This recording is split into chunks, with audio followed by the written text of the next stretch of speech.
تو حضور نے فرمایا جب کوئی خاتون حاملہ ہوتی ہے نا تو اللہ اسے اتنا ہی ثواب دیتا ہے جتنا جہاد کرنے والے کو ثواب دیتا ہے، اور جب بچہ پیدا ہوتا ہے تو اللہ تعالیٰ اسے شہادت کا درجہ عطا کرتا ہے، اور جب وہ بچوں کو دودھ پلاتی ہے تو رب اسے غلام آزاد کرنے کا ثواب عطا کرتا ہے۔ میری بہنوں ماں بچیوں یاد رکھو مرد کے بھی حق ہے، اور رسول کریم صلی اللہ علیہ وسلم نے جو فرمایا ہے ہم اس میں کمی پیشی کے حقدار نہیں ہے، یاد رکھنا ان کے بھی حقوق ہے۔ رسول کریم صلی اللہ علیہ وسلم نے فرمایا مرد پر سب سے زیادہ حق اس کی اماں کا ہے، سب سے زیادہ حق اس کی اماں کا ہے، اور عورت پر سب سے زیادہ حق اس کے شوہر کا ہے، سب سے زیادہ، بھائی سے، بہن سے۔ اگر وہ پسند نہیں کرتا ملاقات کرنا تو نہ کر، اگر وہ، اور حضور سید عالم صلی اللہ علیہ وسلم نے فرمایا بی بی نمازیں پڑھے، روزے رکھے، تلاوتیں کرے، لیکن اس کا خامن ناراض ہو، اللہ اس کی کوئی نماز قبول نہیں فرماتا، اللہ اس کا کوئی روزہ قبول نہیں فرماتا، اس کی کوئی تسبیح قبول نہیں فرماتا۔ اور فرمایا عورتوں تم اس حال میں مر گئی کہ تمہارا خامن تم سے راضی تھا تو اللہ تم سے حساب ہی نہیں لے گا، بغیر حساب کتاب جنت عطا فرما دے گا، اللہ حساب ہی نہیں لے گا، بغیر حساب کتاب تمہیں جنت میں داخل کر دے گا۔ میرے رسول کریم صلی اللہ علیہ وسلم کی خدمت میں عورت آئی، یا رسول اللہ صلی اللہ علیہ وسلم مجھے خامند کے حقوق بتلا دے، اگر میں پورے کر سکوں تو نکاح کروں ورنہ نہ کروں۔ تو حضور نے فرمایا بی بی خامند کے ناک سے پیپ نکلے، ریشہ نکلے، بدبودار پیپ نکلے خامند کے ناک سے، اور عورت اپنی زبان سے بھی صاف کر دے تو تب بھی خامند کا حق ادا نہیں ہوتا۔ اور پھر میرے رسول کریم صلی اللہ علیہ وسلم نے فرمایا اگر میں کھول کے تمہیں خامند کے حقوق بتلاؤں تو فرمایا خامند کے پاؤں کی مٹی کو تم اپنے چہرے پہ ملنا سعادت سمجھو، اور فرمایا میں اگر کسی کو حکم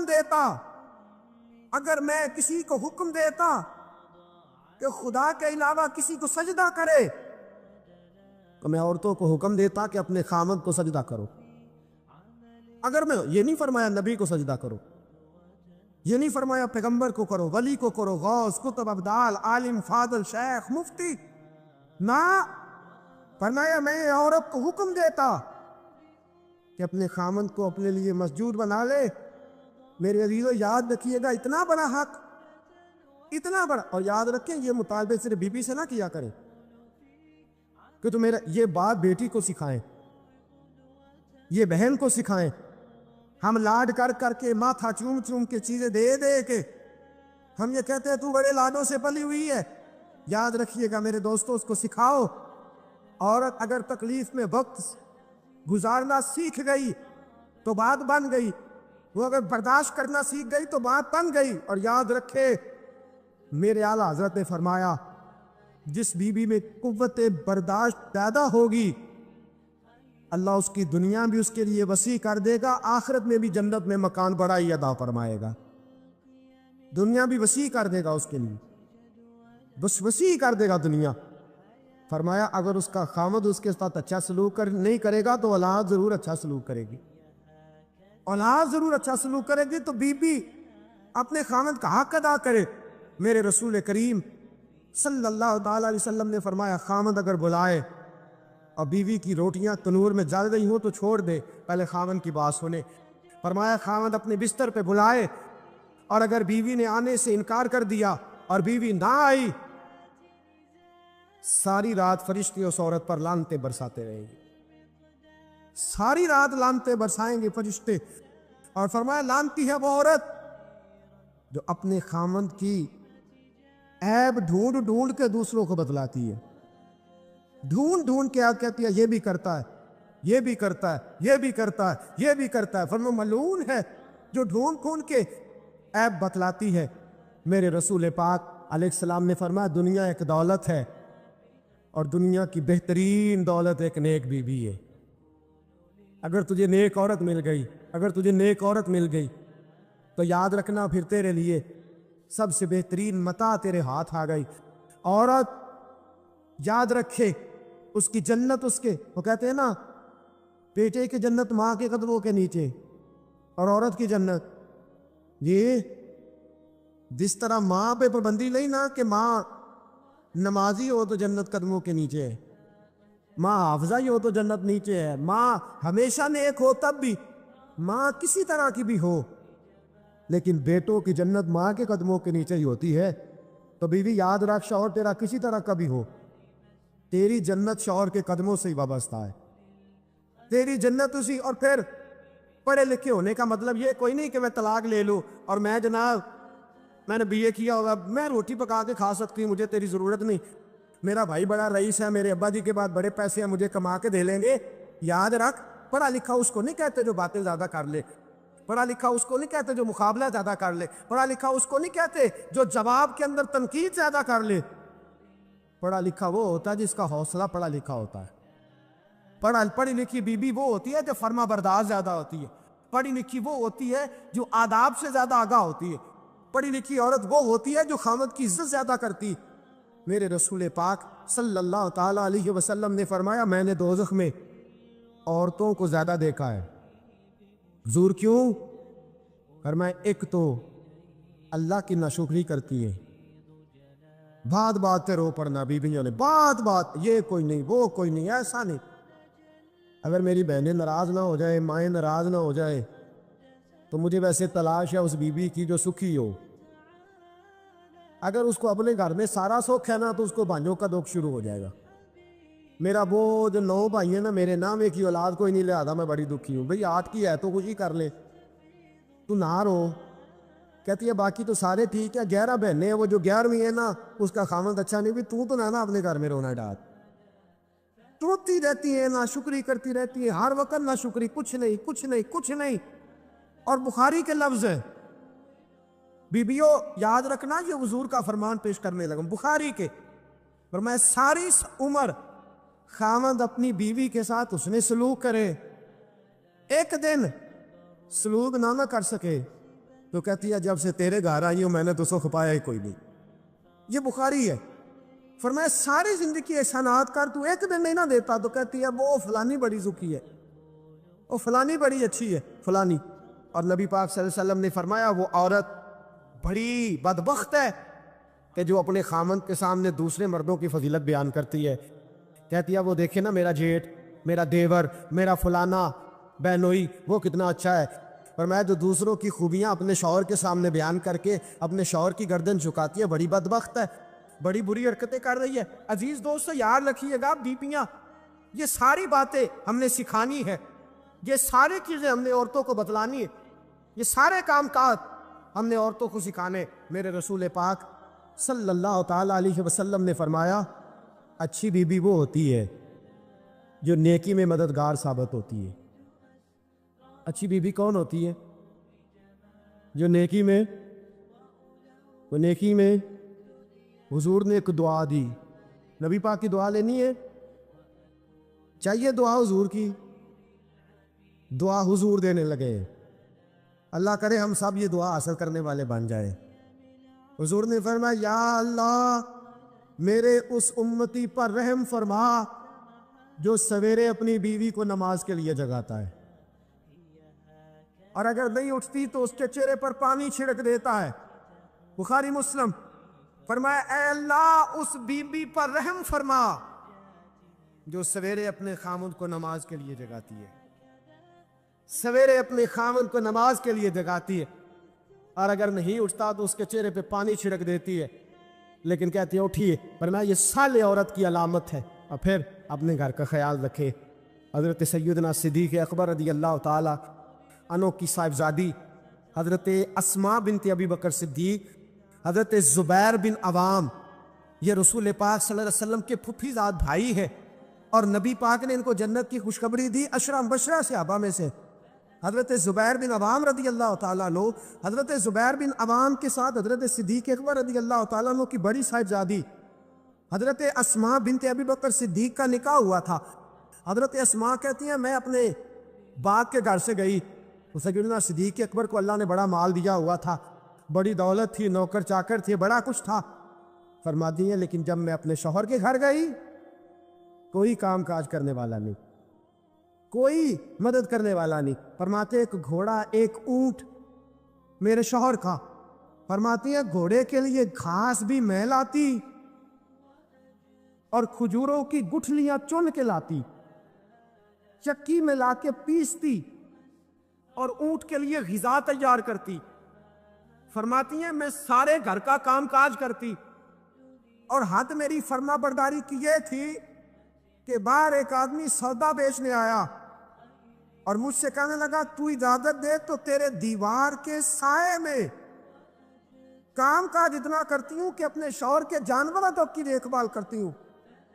باہر ایک آدمی سودا بیچنے والا آیا، کہنے لگا اسماء اگر اجازت دو تو تیری دیوار کے سائے میں بیٹھ کر میں چیزیں فروخت کر لوں، تو فرماتی ہے نہیں میں نہیں اجازت دیتی، یہ میرے شوہر اس مملکت کے سربراہ ہے، میرے خاوند آئیں گے تو ان سے پوچھ کے تمہیں سائے کی اجازت ہوگی، شوہر آئیں گے تو پوچھوں گی، وہ کہیں گے تو سائے میں سودا بیچ سکتا ہے۔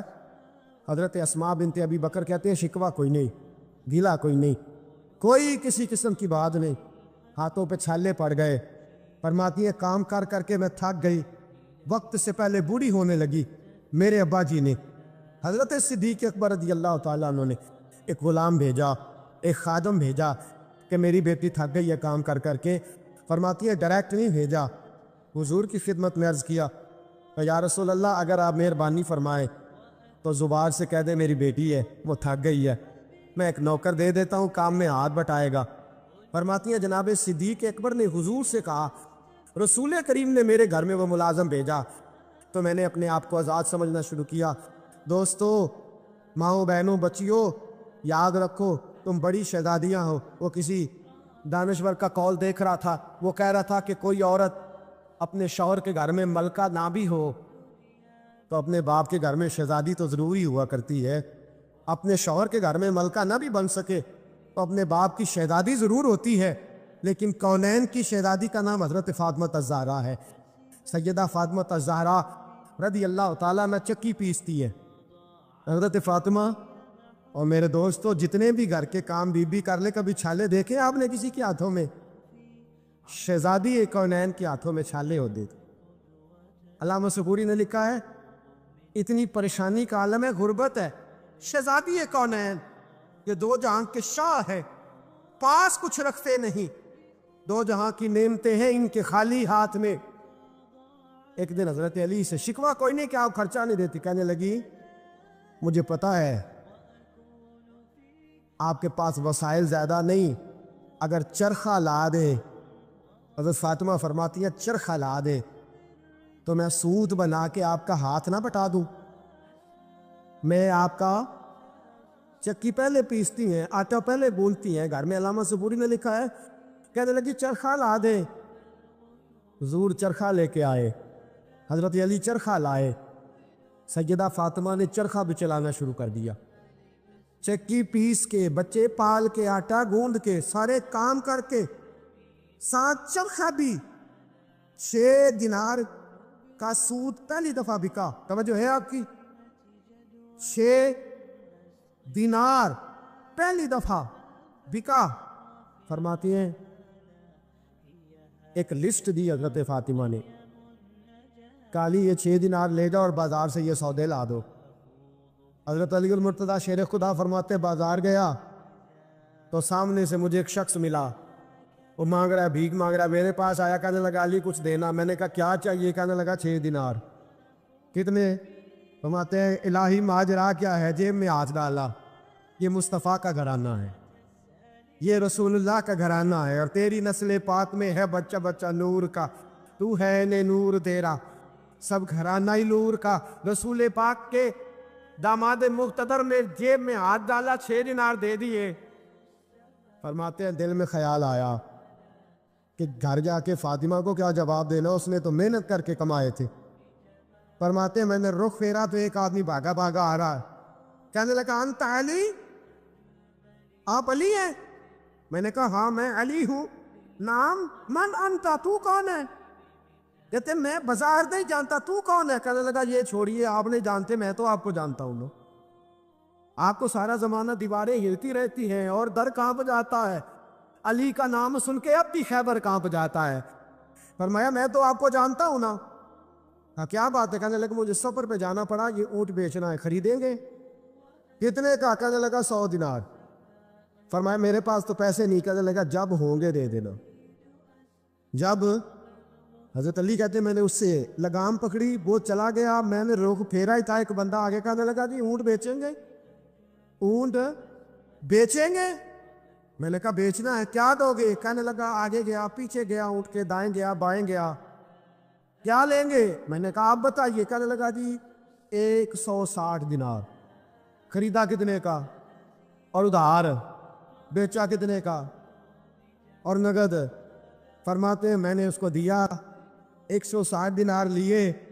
اب میرے دل میں خیال ہے وہ جس سے خریدا تھا وہ مل جائے تو واپس تو کر دوں۔ فرماتے ہیں میں ڈھونڈنے لگا، ڈھونڈتے ڈھونڈتے مجھے مل گیا۔ میں نے کہا پکڑ اپنے پیسے۔ 100 دینار اس کو دیا، 6 دینار کا سودا خریدا، 56 دینار جیب میں ڈالے، لا کے سیدہ فاطمہ کی گود میں رکھے۔ میں نے کہا فاطمہ 56 دینار، پاک نبی کی پاک بیٹی، عزت والے رسول کی عزت والی بیٹی۔ یہ نہیں فرمایا کہ جو آتا ہے جہاں سے مرضی لا، میرے خرچے پورے کر، یہ نہیں فرمایا۔ کالی میری جرأت نہیں پوچھ سکوں، اور میں چاہتی ہوں میرے بچوں کے گلے سے جو لقمہ اترے حلال کا اترے۔ میں پوچھ سکتی ہوں 56 دینار کہاں سے آئے؟ حضرت علی کہنے لگے کونین کے بادشاہ کی بیٹی، 100 دینار تیرے، 6 دینار تو درویش اور فقیر لے گیا۔ 100 دینار کا اونٹ خریدا، 160 کا بیچا، 6 کا سودا لے آیا، 56 واپس لے آیا۔ بیٹیاں بیٹیاں ہی ہوتی ہے، بیٹیاں بیٹیاں ہی ہوتی ہیں۔ بیٹی 7 سمندر پار بھی ہو تو خیر اپنے ابا جی کے گھر کی مانگتی رہتی ہے، بیٹیاں بیٹی ہوتی ہیں۔ حضرت فاطمہ کہنے لگی جائیے پہلے جا کے حضور کو تو بتا کے آئیے، اس برکت کے بارے میں حضور کو تو بتلا کے آئیے۔ شیر خدا کہتے ہیں مسجد نبی میں قدم رکھا، خیال آیا، خیال آیا، خیال آیا۔ مسلمان نیک و بد پہچان جاتے ہیں، محمد آدمی کے دل کی باتیں جان جاتے ہیں۔ فرماتے خیال آیا، رسول کریم نے مسکرا کے فرمایا علی دیکھا میری بیٹی کے 6 دیناروں کی برکت، دیکھا میری شہزادی کے 6 دیناروں کی برکت۔ فرمایا تجھے پتہ ہے بیچ کون گیا ہے اور خرید کون گیا ہے؟ کہا سنیا میں نہیں جانتا۔ فرمایا جو اونٹ بیچنے آئے وہ میکائیل تھے اور جو خرید کے لے گئے وہ جبریل امین تھے۔ فرمایا جو آئے وہ جبریل، جو آئے بیچ گئے میکائیل تھے اور جو لے گئے اور بندوبست کرا رہا تھا میرا مولا خدا قدبیر مجلس بود، بندوبست کرا رہا تھا میرا رب، میرا رب بندوبست کرا رہا تھا بہنوں بیٹیوں۔ فرمایا جو بھی اچھے عمل کرے چاہے مرد ہو چاہے عورت ہو، وَهُوَ مُؤْمِن، شرط یہ ہے کہ مومن ہو۔ فَلَنُحْيِيَنَّهُ حَيَاةً طَيِّبَةً، فرمایا ہم اسے پاکیزہ زندگی عطا فرما دیں گے، حیات طیبہ دے دیں گے اسے، پاکیزہ زندگی۔ شرط کیا ہے؟ من عامل صالحا، نیک عمل کرے۔ کون سے عمل کرے؟ اٹھنا بیٹھنا کھانا پینا چلنا سونا جاگنا محتاط ہو اس کا، وہ نیکی کرے۔ قرآن پاک کے لفظوں کے حسن پر غور فرمائیے گا، فرمایا فَلَنُحْيِيَنَّهُ حَيَاةً طَيِّبَةً، ہم ضرور اسے پاکیزہ زندگی عطا فرما دیں، صاف ستھری زندگی، معیاری زندگی، خوبصورت شب و روز، آئیڈیل زندگی جس کو لوگ کہیں گے وہ والی زندگی اسے دیں۔ اور دوسرے مقام پر سورہ طٰہٰ کی آیت نمبر 124 میں فرمایا وَمَنْ أَعْرَضَ عَنْ ذِكْرِي، جو ہمارے ذکر سے منہ پھیرے گا، جو ہمارا کھا کے چہرہ کسی اور طرف کرے گا، جو چلے گا ہماری زمین پر لیکن توجہ کسی اور طرف ہوگی، آسمان کی چھت ہماری بنائی ہوئی لیکن اس کے خیالات کہیں اور ہوں گے، فَإِنَّ لَهُ مَعِيشَةً ضَنْكًا، فرمایا ہم اسے تنگ زندگانی عطا کر دیں، اس کی زندگی تنگ ہو جائے گی، اس کی معیشت تنگ ہو جائے گی۔ گناہ زندگی کو تنگ کر دیتے ہیں، نیکی زندگی میں آسانی پیدا کرتی ہے۔ آپ کو اگر زندگی میں سکون چاہیے ہو تو آپ کسی غریب کی خدمت کر کے دیکھیں، اللہ کتنا سکون عطا کرتا ہے۔ آپ بڑے پاورفل بھی ہیں، بڑے طاقتور بھی ہیں اور بڑے باوقار بھی ہیں، لیکن کسی کو گالی دے کہ آپ کا دل کبھی ٹھنڈا نہیں ہوگا، تکلیف ہوگی، اس کے اندر آزمائش ہوگی۔ ڈاکٹر ریسرچ کرتے ہیں، ڈاکٹر وہ کہتے ہیں گناہ کرنے سے آدمی جسمانی طور پر کمزور ہوتا ہے، لیکن وہی عمل اگر وہ بطور نیکی کرتا ہے تو اللہ اس میں اسے قوت عطا فرماتا ہے، اسی عمل میں اللہ اسے قوت عطا کر دیتا ہے۔ میں صرف اشارہ دے رہا ہوں، اس بات کی تفصیل میں نہیں جانا چاہتا۔ میرے عزیز یہ یاد رکھیں کہ نیکی آپ کو سکون دے گی، نیکی آپ کو ٹھنڈا کرے۔ اللہ تبارک و تعالیٰ نے قوموں پہ عذاب نازل کیا اور قرآن مجید فرقان حمید نے ان قوموں کے تذکرے بیان فرمائے۔ بھائی کس لیے بیان کیے؟ کہ ہم عبرت حاصل کریں، ہم یہ غور کر لیں کہ یہ کام ہم نے نہیں کرنا، اس کام سے ہم نے بچنا ہے، ہم نے غور کرنا ہے کہ یہ چیز ہمارے اندر۔ لوگ کہتے ہیں نہیں کہ نہیں ہم پہ یہ عذاب نہیں آئے گا، بالکل نہیں آئے گا، اس میں شک نہیں۔ پر اللہ نے بیان کس لیے کیا تھا؟ بیان کیا قرآن مجید معاذ اللہ کسی ایسی چیز کا بیان کرتا ہے جس کی ضرورت نہ ہو؟ قرآن پاک نے ایک ایک حرف ایسا بیان کیا جس کی مسلمان کو ضرورت تھی۔ قوم نوح کا ذکر فرمایا قرآن پاک نے۔ حضرت نوح علیہ السلام کی قوم کو حضرت نوح علیہ السلام نے 1500 سال سمجھایا ہے۔ 15، کچھ لوگوں نے 950 سال لکھا ہے نا، اعلیٰ حضرت نے لکھا 1500 سال عمر ہوئی حضرت نوح علیہ السلام۔ اللہ تعالیٰ بندے کو جلدی سزا نہیں دیتا، بلکہ قرآن مجید میں ایک جگہ رب کریم اس طرح بھی فرماتا ہے کہ جب بندے مجھے بھول جاتے ہیں تو میں ان کے لیے نعمتوں کے دروازے کھول دیتا ہوں۔ بندہ سمجھتا ہے کہ میں کچھ تو ہے نا کہ میرے اندر کہ میں جدھر جاتا ہوں خیر ہی خیر ہو جاتی ہے، وہ سمجھتا ہے کہ میری عقل ہے، حالانکہ اللہ اسے ڈھیل دیتا ہے، اللہ اسے ڈھیل دیتا ہے۔ گناہوں کی سزا کے 3 طریقے ہیں۔ ایک ہے متنبع کرنا، تنبیہ کرتا ہے اللہ، بندہ متنبع ہو جاتا ہے، یہ اللہ کا بہت بڑا احسان ہوتا ہے۔ ایک ہوتا ہے مہلت دینا، اور ایک تیسرا ہوتا ہے اللہ خفیہ تدبیر کرتا ہے۔ تھوڑا سا سمجھیے گا، انسان پر کوئی آزمائش آئی، فوراً اس کی چھٹی اس نے کہا کہ وہ فلاں جگہ غلطی کی تھی تب ایسا ہوا ہے۔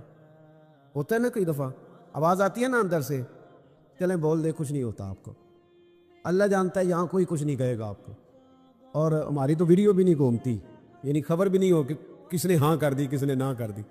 آپ بغیر ٹینشن کے بات چیت کریں، آج کچھ نہیں ہوتا انشاءاللہ تعالی۔ آتی ہے اندر سے آواز؟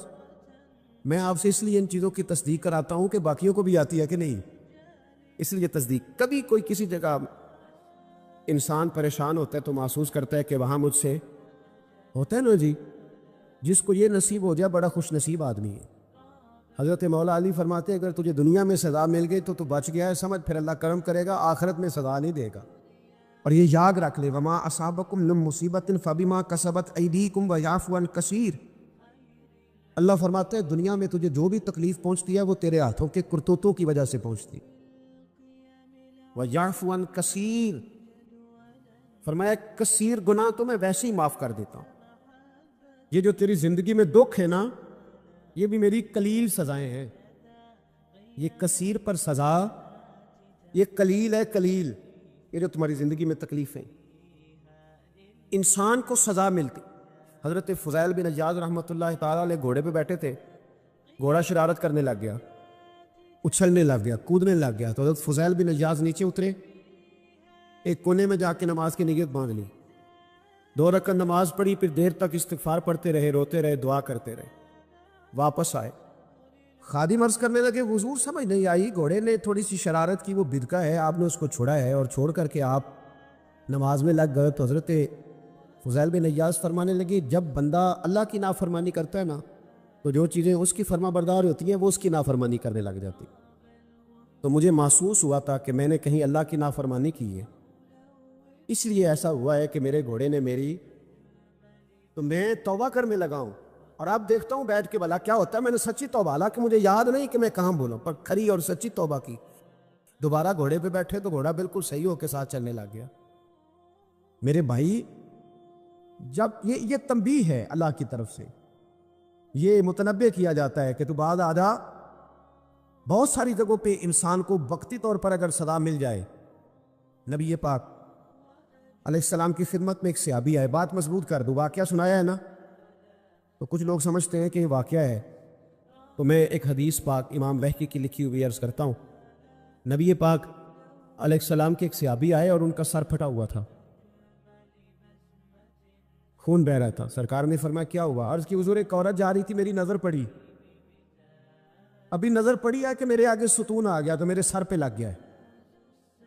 نبی پاک صلی اللہ علیہ وسلم نے فرمایا تیرے لیے خوشخبری ہے، اگر دنیا میں تیری غلطی کی تجھے سزا ملی ہے تو پھر رب تجھے قیامت میں سزا نہیں دے گا۔ پھر اللہ قیامت میں سزا، بعض گناہ ایسے ہیں جن کی یہاں بھی سزا ملے گی اور وہاں بھی ملے گی، لیکن میرے بھائی پہلی بات یہ ہے کہ اللہ تعالیٰ اس غلطی کی یہیں سزا دے لے اور دعا فرمائے اللہ تبارک و تعالیٰ یہاں بھی معافی عطا فرمائے، وہاں بھی معافی عطا فرمائے، اللہ درگزر ہی فرمائے۔ لیکن میرے بھائی ایک سزا یہ ہوتی ہے کہ انسان جب گناہ کرنے لگتا ہے تو اللہ نعمتوں کے دروازے کھولتا ہے، مہلت دیتا ہے۔ 500 سال تک فرعون کو مہلت دی۔ کتنے؟ یہاں جو 5 سال حکومت کر لیتا ہے وہ کہتا ہے سب سے قابل میں ہی ہوں، مجھے مہلت جو ملی ہوئی ہے۔ 500 سال مہلت دی اللہ تعالیٰ، اور فرعون کی قوم پر پتہ عذاب کس طرح کے آئے تھے؟ ٹڈیاں مسلط کر دی اللہ نے۔ یہ گھومتی نہیں چھوٹی سی، ہم اپنی زبان میں اس کو کچھ لوگ مختلف ناموں سے یاد کرتے ہیں، کوئی مکڑی کہتا ہے، کوئی کچھ کہتا ہے، مسلط کر دی، جاتی نہیں۔ ان پر بنی اسرائیل کہ ان مقابل جو فرعون کی قوم تھی ان پر الزام اس طرح کا عذاب آیا کہ مینڈک مسلط کر دی اللہ تعالیٰ۔ برتن کھولتے تھے اندر مینڈک نکلتا تھا، دنیا کی ہر دوائی استعمال کرتے تھے لیکن مینڈک نکل آتا تھا۔ تھوڑا سا سمجھا کرے چیزوں، ہمارے رنگ نہیں زیادہ گورے کہ ہم پر عذاب نہیں آتا۔ کوئی بہت زیادہ اللہ تعالیٰ معاف فرمائے دولت نہیں جمع کرا بیٹھے شاہی خزانے میں کہ ہم سے پوچھا نہیں جائے۔ یہ مہلت ہے، مہلت کو مہلت سمجھو، پر جب پکڑ آتی ہے نا اللہ کریم کی، میں نے دیکھا 1 کروڑوں روپیہ 6 اولادیں، ایک شخص کے بچے باہر سے آ رہے تھے اور بندہ بیمار تھا، مجھے کہنے لگا حضرت جی دعا کریں میں ان کے آنے سے پہلے مر جاؤں ورنہ آ کے مجھے مار دیں گے، دعا کریں۔ اتنی بے سکونی، کروڑوں روپیہ پڑا تو یہ عذاب نہیں؟ کوئی ضروری ہے کہ پتھر ہی برسیں گے تو سمجھ آئے گی؟ یہ جو سگا بیٹا بوڑھے باپ کے قریب سے گزر جاتا ہے سلام نہیں لیتا تو اس کو عذاب نہیں سمجھتے؟ یہ جو امت کی بیٹیاں، امت کی بچیاں، ہماری بچیاں، ایک سال کے اندر 75 ہزار بچی ایک ڈویژن سے بھاگ کے شادی کر رہی ہے، اور ایک صوبے سے، تو اس کو آپ اللہ کا عذاب نہیں سمجھتے؟ یہ معمولی بات ہے؟ نہیں ہمارے رنگ ہو رہے، ہم بڑے سمارٹ ہیں۔ 1500 سال مہلت دی نوح علیہ السلام کی قوم کو۔ کتنے سال؟ بول کے بتائیے، بول کے دوبارہ بولیے۔ 1500 سال۔ کوئی آدمی اپنی سمارٹنس پہ خوش نہ ہو جائے کہ 20 سال ہو گئے میں تو نافرمانی بھی کر رہا ہوں، روٹی بھی پک رہی ہے، میں تو حرام بھی کھا رہا ہوں پھر بھی سب ٹھیک ہے۔ 1500 سال مہلت دی، پھر حضرت نوح کہنے لگے اللہ میں نے تو بڑا سمجھایا نہیں باز آتے۔ پھر رب کریم نے فرمایا کشتی بناؤ۔ اللہ کے پیغمبر کشتی بنانے لگے تو قوم مذاق اڑانے لگ گئی۔ اب کیا کرنے لگے وہ؟ اب کشتی بنانے لگے وہ، خیر تو ہے، قوم مذاق اڑا رہی ہے حضرت نوح علیہ السلام کا۔ آپ نے کشتی بنائی، پانی کہاں سے نکلا؟ نہ بارشیں ہوئی نہ سیلاب آئے، ایک تندور تھا اس کے اندر سے پانی نکلنا شروع ہو گئے۔ کبھی تو دور سے بھی پانی نکلا ہے، پر جب نکالنے والا چاہتا ہے تو وہاں سے بھی ایک تندور سے پانی نکلا، اتنا نکلا اتنا نکلا اتنا نکلا کہ قوم ساری ڈوب گئی۔ قرآن مجید کے صفحات شہادت دیں گے کہ حضرت نوح کی قوم کا بچہ بہ گیا، بچے صرف وہ تھے جو حضرت نوح کے ساتھ ہو گئے، تباہ ہو گئی۔ اللہ بے نیاز ہے، بے نیاز۔ 1500 سال مہلت ملے اور تو پھر بھی کہے رب بڑا کریم ہے معاف کر دے گا۔ 1500 سال تجھے گنجائش دے اور تو کہے کوئی نہیں بات معافی ملنی چاہیے ابھی بھی. میرے بھائی حضرت صالح علیہ السلام کی قوم, حضرت صالح نے تبلیغ شروع کی تو کہنے لگے پہلے معجزہ دکھاؤ. جی آج تو نہ لوگ معجزے مانگتے آج بھی لوگ کرامتے اور معجزے, اللہ معاف کرے, جو چیزیں معجزہ تو ہو نہیں نہ سکتا, لیکن آج بھی لوگ, آپ یقین کریں, کہتے ہیں یہ بڑی نمازیں پڑھتا ہے تو پھر بخشا کیوں نہیں گیا, پھر کیوں نہیں منو سلوا کیوں نہیں اترا اس پر, پھر میں بھی اسی طرح ہی ہوں, کیا اس کے اندر خوبی آ گئی. مولوی بھی ویسے ہی ہے, سوری بھی ویسے ہی ہے, لوگ مانگ نہیں رہے, وہ دلیلیں مانگ نہیں رہے, ابھی بھی لوگ بحث نہیں کرتے. کیا فرق آ جائے ابھی, ویسے ہی ہیں سارے. اللہ تعالیٰ سے ڈرنا چاہیے.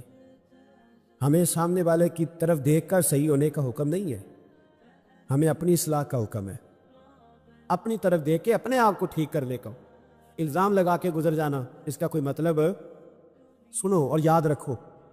حضرت صالح علیہ السلام سے کہنے لگے پہلے معجزہ دکھائیں, تو حضرت صالح علیہ السلام نے فرمایا اونٹ کہاں سے پیدا ہوتے ہیں, کہاں اونٹنی کے بطن سے.